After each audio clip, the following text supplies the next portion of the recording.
Hello दोस्तों, आज की इस वीडियो में हम लोग बात करने वाले हैं एनसीईआरटी बुक क्लास 7 के चैप्टर 3 से कुछ सवाल है। जी हाँ, रेशम के खोज के बारे में जानेंगे और कुछ ऐसी चीज़ों पे चर्चा करेंगे जो एनसीईआरटी से संबंधित है और परीक्षा उपयोगी कंटेंट है। जी हाँ दोस्तों, जैसा कि आप सभी जानते हैं कि रेशम का कीट सबसे पहले कहाँ खोजा गया, इस बात से अगर नहीं आप वाकिफ हैं आप, तो आज की इस वीडियो में वो भी आपको बताने वाले हैं कि सर्वप्रथम रेशम के कीट को कहाँ खोजा गया और वस्त्र निर्माण में रेशम का योगदान क्या है। जी हाँ दोस्तों, आज की इस वीडियो में जो आपको स्लाइड के माध्यम से हम बताने वाले हैं, एनसीईआरटी प्रश्नों पर आधारित बहुत सारे सवाल आपके सामने होंगे जो कि बीपीएससी टीआरई में बहुत ही लाभदायक प्रश्न होंगे।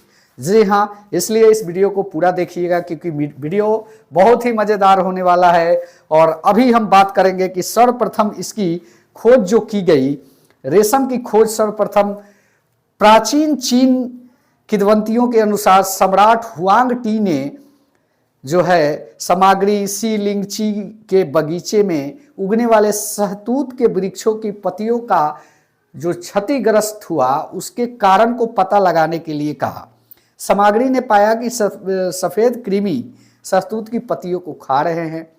उन्होंने देखा कि कृमि अपने इर्द गिर्द चमत्कार कोनून बुन लेते हैं। संयोग से एक कोनून उनके चाय के प्याले में गिर गया और कोनून में नाजुक धागों का एक गुच्छा जो बन गया। रेशम उद्योग सबसे पहले चीन में ही प्रारंभ हुआ और सैकड़ों वर्षों तक इसकी कड़ी पहरेदारी के अनुसार इसको गुप्त रखा गया। बाद में यात्री और व्यापारियों के माध्यम से तमाम जगहों पे ये फैला, लेकिन वास्तव में रेशम उद्योग या रेशम के वस्त्र या रेशम के धागे का देन अगर बात करें तो चीन ही है। जी हाँ दोस्तों, आज इस वीडियो में हम लोग बात करने वाले हैं वही एनसीईआरटी बुक के रिगार्डिंग कि रेशम से वस्त्रों तक का सफ़र अब तक का कैसा है। जी हाँ, आपके स्क्रीन पे भी दिख रहा होगा कि रेशम से संबंधित बहुत सारे सवाल हैं।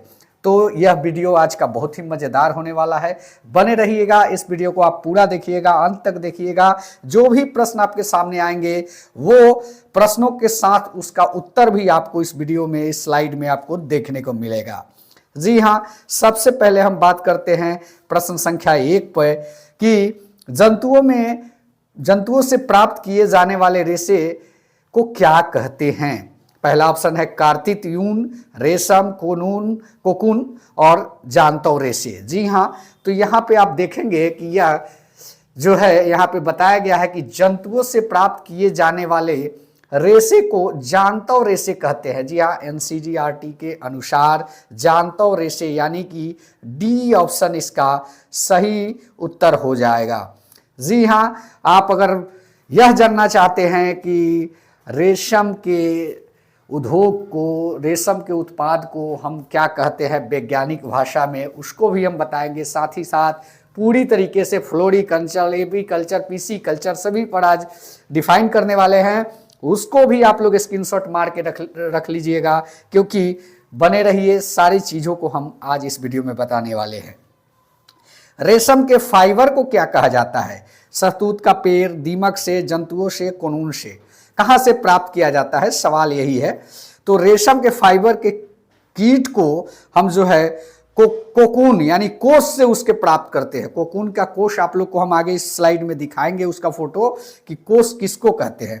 तो इसका राइट आंसर होगा डी, कोकून से हम प्राप्त करते हैं रेशम फाइबर को। जी हाँ, चलिए 3 नंबर प्रश्न की बात करें। अभी आपको एक चीज़ और हम बता देना चाहते हैं कि कुछ राइटिंग मिस्टेक हो सकता है इसमें, उसको आप लोग माइंड मेकअप कर लीजिएगा उसका सही क्या लिखा हुआ है, क्योंकि जिनको हमने लिखने को दिया था थोड़ा बहुत त्रुटियां कर दिए हैं, हम भी देख पा रहे हैं, लेकिन वापिस एक बार स्लाइड पर पूरी तरीके से मेहनत करना बोले तो 1-1.5 घंटे का काम है। इसलिए थोड़ा सा आप लोग भी इस चीज़ को समझ के चलिएगा। कर्तित ऊन बनाने के लिए कौन से बाल का प्रयोग किया जाता है? कर्तित ऊन बनाने के लिए कौन से बाल का? भेड़ के सिर के बाल का, भेड़ के दाढ़ी के बाल का, भेड़ की त्वचा के बाल का, या इनमें से कोई नहीं? तो देखिए, आप लोग प्रैक्टिकल लाइफ में भी अपने सिर के बाल या दाढ़ी के बाल को छू के यह महसूस कर सकते हैं कि जो आपके शरीर में जो बाल होता है उसके अपेक्षा ये बाल जो है हार्ड होता है, मतलब कि सिर का और दाढ़ी का बाल। लेकिन जो कर्तित ऊन बनाया जाता है वो कोमल बालों से बनाया जाता है, यानी कि वह त्वचा के बालों के उपयोग से उसको बनाया जाता है। तो इसलिए इसका आंसर सी हो जाएगा। चलिए 4 नंबर प्रश्न पे आते हैं। अंगोरा ऊन से प्राप्त करने के लिए, अंगोरा ऊन प्राप्त करने के लिए किस नस्ल की बकरियों से प्राप्त किया जा सकता है? तो पहला ऑप्शन है लोही, एलेम्पा, अंगोरा, कश्मीरी। तो देखिए लोही जो है बकरी तो है, प्रजाति है बकरी की, भेड़ की प्रजाति है। एलेम्पा ऊंट की प्रजाति है और बाकी सी और डी जो है बकरी की प्रजाति है। तो अंगोरा ऊन अंगोरा बकरी से ही प्राप्त किया जाता है। कश्मीरी ऊन जो प्राप्त किया जाता है जिसको हम लोग पश्मीना के शाल कहते हैं, कश्मीरी बकरी से ही वो उसको प्राप्त किया जाता है। तो चलिए यहाँ पे आपको स्लाइड में भी देखने को मिलेगा कि अंगोरा ऊन को अंगोरा नस्ल की बकरियों से प्राप्त किया जाता है। चलिए नेक्स्ट स्लाइड में आते हैं। नेक्स्ट स्लाइड में अगर आप देखेंगे तो यहाँ पे आपको देखने को मिलेगा कि पश्मीना शाल बनाने के लिए किस नस्ल की बकरी का प्रयोग किया जाता है। जी हाँ, अभी मैंने ही इसका जिक्र किया कि जो है लोही बकरी, लोही भेड़ नहीं होगा, ये एक भेड़ का नस्ल है, एलेम्पा ऊंट का है और अंगोरा बकरी अंगोरा ऊन के लिए मशहूर है और कश्मीरी बकरी से पश्मीना शाल बनाया जाता है। जी हाँ, एनसीईआरटी के इस बुक के हिसाब से भी अगर आप देखें तो कश्मीरी बकरी को त्वचा के निकट मुलायम बाल, जिसे हम फाड़ कहते हैं, इसमें बेहतरीन सालें बनाई जाती है जिन्हें हम पश्मीना शाल कहते हैं। चलिए नेक्स्ट की बात करें तो यहाँ पे आपको देखने को मिलेगा प्रश्न संख्या 6 में सेरीकल्चर किसे कहते हैं? मधुमक्खी पालन, रेशम कीट पालन, फूल पालन, बकरी पालन। तो यहाँ पे रेशम प्राप्त करने के लिए रेशम कीटों को पालना, रेशम कीट पालन को हम सेरीकल्चर कहते हैं। रेशम कीट के उत्पादन जो होती है मैन्युफैक्चरर रेशम का, उसी को हम सेरीकल्चर कहते हैं। चलिए 7 पे आते हैं। प्रश्न संख्या 7, रेशम, मादा रेशम कीट के लार्वा को हम क्या कहते हैं? कोनून, अंडकोश, कैटरपिलर, इनमें से कोई नहीं।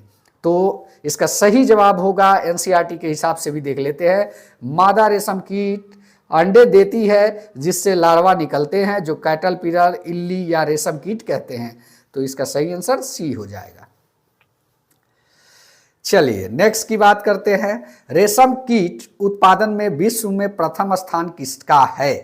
तो देखिए हम अभी आपसे जिक्र किया कि सर्वप्रथम जो है चाइना में ही, तो ये सही आंसर इसका सी हो जाएगा।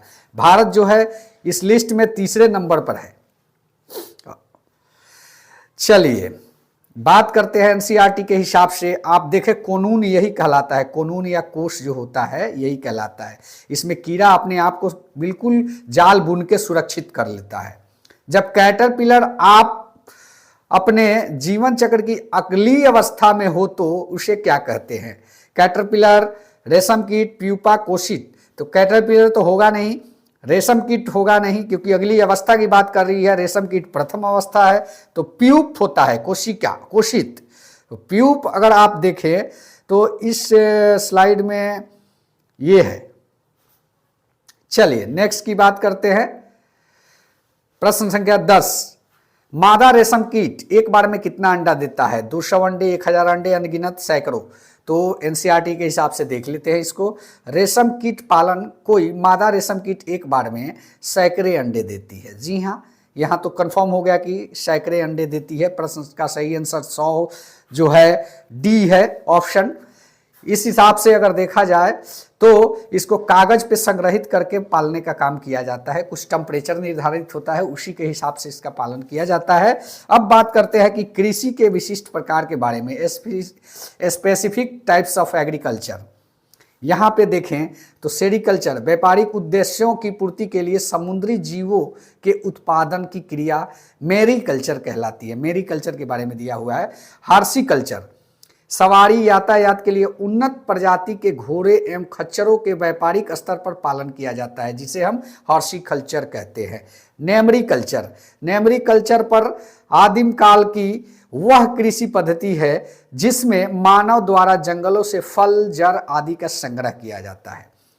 ओलेरीकल्चर, जमीन पर फैलने वाले सब्जियों का व्यवसायिक कृषि इसके अंतर्गत आती है। चलिए, सिल्वीकल्चर वनों के संरक्षण एवं संवर्धन से संबंधित क्रिया को सिल्वीकल्चर कहते हैं। फ्लोरिकल्चर फूल की खेती व्यापारिक स्तर पर की जाती है, उसे फ्लोरिकल्चर कहते हैं। आर्बेरिकल्चर विशेष तरह के वृक्ष तथा झाड़ियों की कृषि जिनमें उनका संरक्षण संवर्धन भी शामिल है। पीसीकल्चर अथवा जल कृषि जिसे कहते हैं, व्यापारिक स्तर पर की जाने वाली मछली पालन को पीसीकल्चर कहते हैं। विटीकल्चर अंगूरों के व्यापारिक उत्पादन को कहते हैं। सेरीकल्चर रेशम उत्पादन को कहते हैं, जिसमें शहतूत की कृषि भी शामिल है। और होता है हॉर्टिकल्चर, खेती की इस विधि के अंतर्गत व्यावसायिक और व्यापारिक स्तर पर फल और सब्जियों की खेती की जाती है। और होता है एपीकल्चर, ये है शहद से संबंधित उत्पाद का व्यापार। तो दोस्तों, मैं उम्मीद करता हूं कि यह वीडियो आप लोग को अच्छा लगा होगा। अगर अच्छा लगा है तो चैनल को सब्सक्राइब करें। धन्यवाद। जय हिंद। वंदे मातरम।